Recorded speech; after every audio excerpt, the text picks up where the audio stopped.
Hello friends, ನಾನಿವತ್ತು mushroom ಮಸಾಲೆ ಮಾಡಬೇಕು ಅಂತಿದ್ದೇನೆ. ಅದಕ್ಕೆ ನಾನು 400 ಗ್ರಾಮ್ಸಷ್ಟು ಮಶ್ರೂಮನ್ನು ತೊಗೊಂಡಿದ್ದೇನೆ. ಈಗ ಈ ಮಶ್ರೂಮನ್ನು ನಾನು ಕ್ಲೀನಾಗಿ ವಾಶ್ ಮಾಡಿಕೊಳ್ತೇನೆ.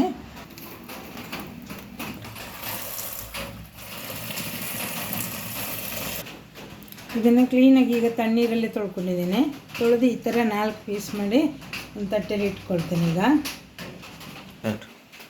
ಈಗ ಕಟ್ ಮಾಡಿ ಇಟ್ಕೊಂಡ ಈ ಮಶ್ರೂಮ್ನ ನಾನು ಕಾಯಿಸಿದ ಬಿಸಿ ನೀರಿಗೆ ಸ್ವಲ್ಪ ಉಪ್ಪು ಹಾಕಿ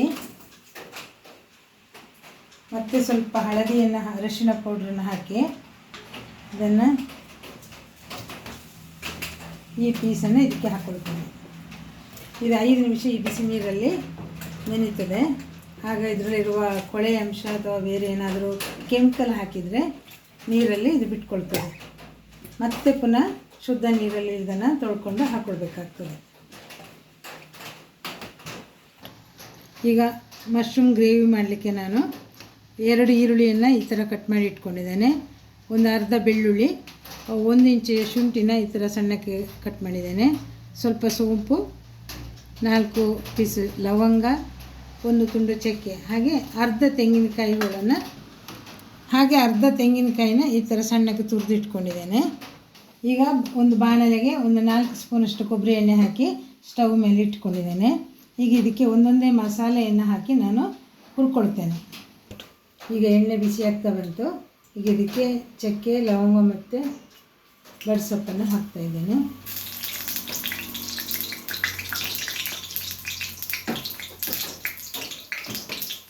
ಹಾಗೆ ಬೆಳ್ಳುಳ್ಳಿ ಹಾಕ್ಕೊಳ್ತೇನೆ.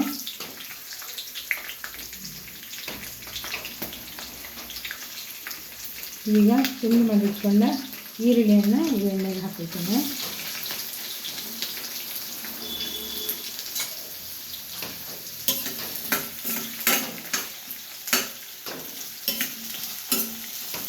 ಇದರ ಜೊತೆಲೆ ಈ ಶುಂಠಿಯನ್ನು ಸಹ ಹಾಕ್ಕೊಳ್ತಿದ್ದೇನೆ. ಚೆನ್ನಾಗಿ ಕೆಂಪಾಗಲಿ.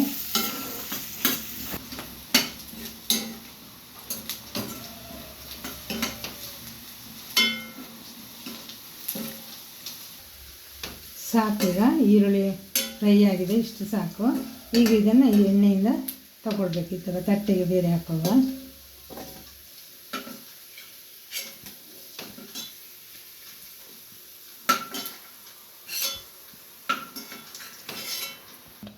ಈಗ ಅದೇ ಎಣ್ಣೆಗೆ 2 ಕರಿಬೇವಿನ ಎಲೆ ಹಾಕೊಳ್ತಾ ಇದ್ದೇನೆ. ಅದಕ್ಕೆ ಈ ತುರಿದಿಟ್ಕೊಂಡ ತೆಂಗಿನಕಾಯಿನ ಹಾಕಿ ಹುರಿಲಿಕ್ಕಿದೆ. ಈ ತೆಂಗಿನಕಾಯಿಗೆ ಸ್ವಲ್ಪ ಅರಿಶಿಣ ಹಾಕ್ಕೊಳ್ತೇನೆ. ಈಗ ಹುರಿತಿರುವ ತೆಂಗಿನಕಾಯಿಗೆ ಜೀರಿಗೆ ಮತ್ತು ಕೊತ್ತಂಬರಿದು ಪೌಡರ್ ಹಾಕ್ತಾಯಿದ್ದೇನೆ, 2 ಸ್ಪೂನು.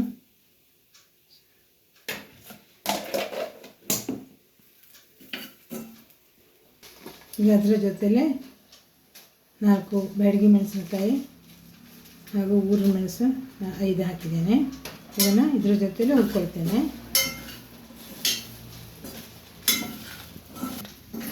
ಈಗ ಈ ತೆಂಗಿನಕಾಯಿ ಮೆಣಸು ಎಲ್ಲ ಚೆನ್ನಾಗಿ ಫ್ರೈ ಆಗಿದೆ.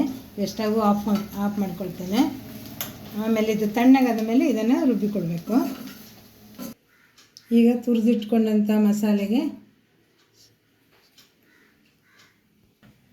ಹುಳಿ ಪೌಡ್ರ್ ಹಾಕ್ಕೊಂಡಿದ್ದೇನೆ. ಹಾಗೆಯೇ ಆಗಲೇ ಎಣ್ಣೆಯಲ್ಲಿ ಹುರಿದಿಟ್ಕೊಂಡಂಥ ಈರುಳ್ಳಿ ಮತ್ತು ಚಕ್ಕೆ, ಲವಂಗ ಮಸಾಲೆಯನ್ನು ಇದರೊಟ್ಟಿಗೆ ಹಾಕ್ಕೊಳ್ತೇನೆ.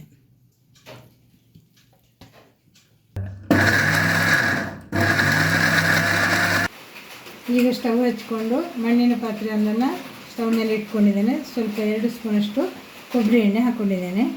ಈಗ ಒಗ್ಗರಣೆ ಮಾಡ್ತೇನೆ. ಎಣ್ಣೆ ಬಿಸಿಯಾಗಿದೆ. ಸಾಸಿವೆ ಹಾಕ್ಕೊಳ್ತೇನೆ.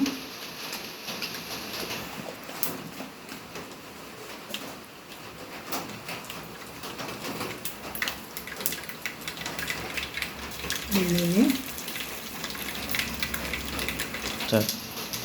ಕರಿಬೇವಿನ ಸೊಪ್ಪು, ಹಸಿಮೆಣಸಿನಕಾಯಿ 2,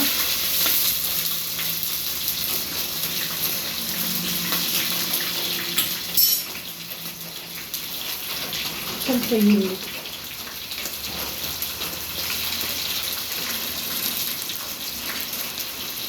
ಈರುಳ್ಳಿ ಕೆಂಪಾಗಲಿ.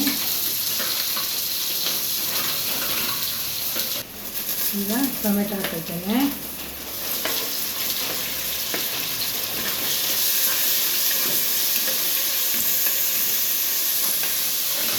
ಈಗ ಟೊಮೆಟೊ ಎಲ್ಲ ಚೆನ್ನಾಗಿ ಬೆಂದಿದೆ. ಈಗ ಇದಕ್ಕೆ ವಾಶ್ ಮಾಡಿ ಇಟ್ಕೊಂಡಂಥ ಮಶ್ರೂಮನ್ನು ಹಾಕ್ಕೊಳ್ತೇನೆ. ನೀರೆಂತ ಹಾಕೋದು ಬೇಡ, ಇದರಲ್ಲೇ ಬೇಯಬೇಕು. ಇದು ಮಶ್ರೂಮಲ್ಲಿ ನೀರು ಇರ್ತದೆ, ಅದು ಬಿಟ್ಕೊಳ್ತದೆ ಬೇಯುವಾಗ. ಇದರಲ್ಲಿ ಬೇಯಲಿ. ಸ್ವಲ್ಪ ಉಪ್ಪು ಮಾತ್ರ ಹಾಕ್ಕೊಳ್ತೇನೆ. ಸ್ವಲ್ಪ ಉಪ್ಪು ಹಾಕ್ಕೊಳ್ತೇನೆ.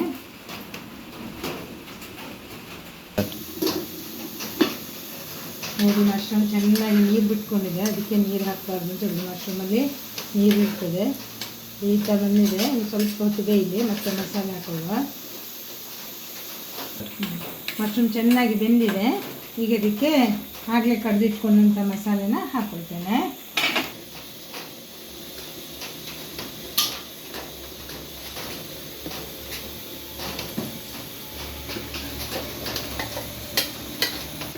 ಮಸಾಲೆ ಹೀಗೆ ಸ್ವಲ್ಪ ಹಾಗೆಯೇ ಹುರಿಬೇಕು. ಮತ್ತು ಇದು ಸ್ವಲ್ಪ ದಪ್ಪ ಜಾಸ್ತಿ ಇದೆ, ಚೂರು ನೀರು, ಜಾರ್ ತೊಳೆದ ನೀರನ್ನು ಹಾಕ್ಕೊಳ್ತೇನೆ. ಇದು ಅನ್ನಕ್ಕೆ ಮಾಡಿರೋದ್ರಿಂದ ಸ್ವಲ್ಪ ಸಾರು ಥರ ಬೇಕಾಗ್ತದೆ. ಇಷ್ಟು ಸಾಕು.